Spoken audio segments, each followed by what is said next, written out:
Hang on, I want to try something real quick. Like button. Did it do the thing? I can't tell.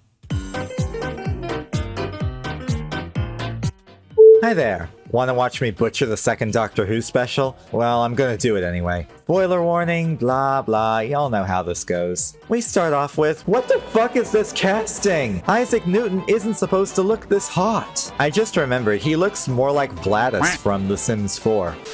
The Tardis crashes into the tree that led Isaac Newton to discover Mavity. Let's just drop some coffee into the console. Don't worry, he's got a time machine, which means he can blame me for all eternity. Best line this episode. Appreciate. Really don't. Oh, come on. You can appreciate The gravity of the situation. I miss the quirk of these two. What was that delightful word? Mavity.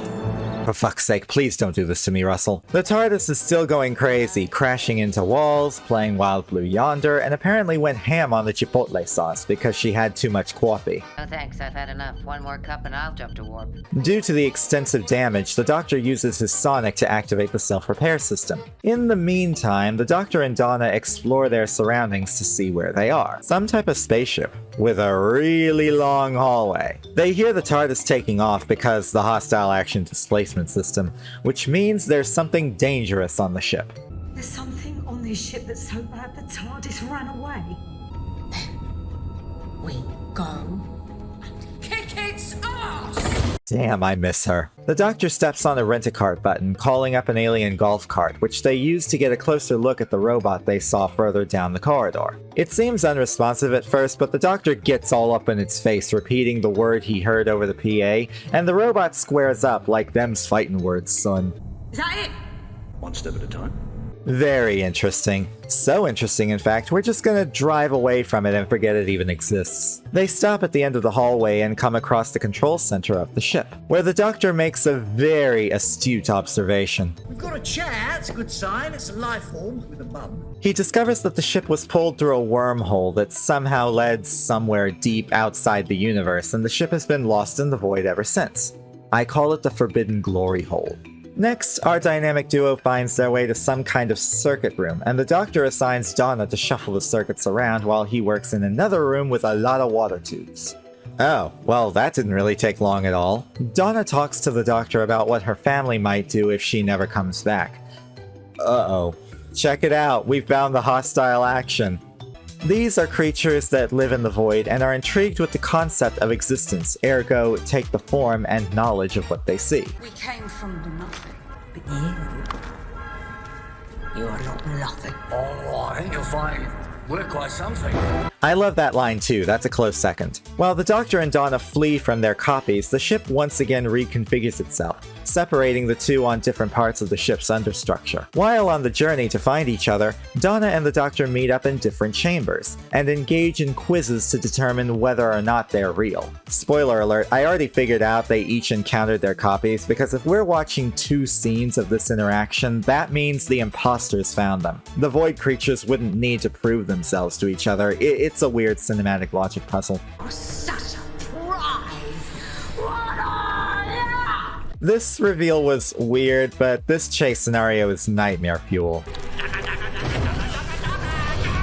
Now we come to the fun part. All four of them converge in the same room, and the Prove Yourself game starts up all over again with a higher difficulty setting this time. We already have enough bad news in this episode, and we're just adding to it. There are two of her. But we BS our way through the confusion, and the real OTP is reunited.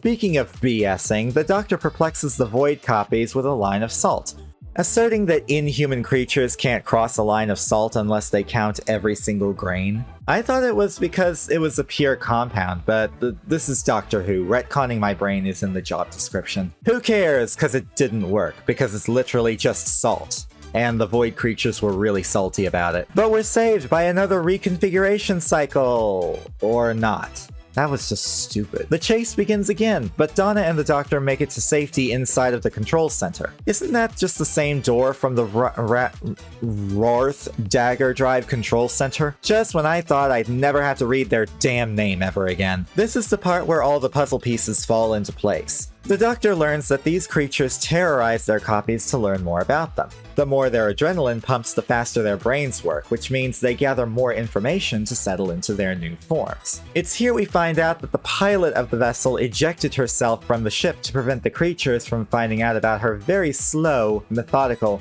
and thought-out plan to set the ship's self-destruct countdown for a very slow burn, proving you can be dead and play the long game with your stalker. That's not me giving you advice, please don't take that seriously. Which is why the robot only takes one step at a time down this astonishingly long corridor towards the self-destruct panel in the middle of the hallway. That way, the creatures can't use the ship to return to the universe. Is that Barre Luide in time for Christmas? The Doctor speeds up the countdown, and now it's a race against the clock for the Void creatures to take out the robot before completing the process. Having this done, the Tardis comes back for the Doctor, seeing as he took care of the hostile action before the ship blows up. Now we just have to figure out which Donna is the real one. And why is Mrs. Bean funny? Oh come on, there had to be a better question than this. We pointlessly find out that he chose the wrong one and goes back for the real Donna after noticing that the imposter Donna's arms were too long by mere millimeters? Is this for real? Oh, the TARDIS can do that now, that's fun. Then there's the scene where we have this arbitrary conversation about invoking a superstition outside of the universe. But who cares, we get to see Wilfred again one last time before we figure out why the hell the world has gone to shit.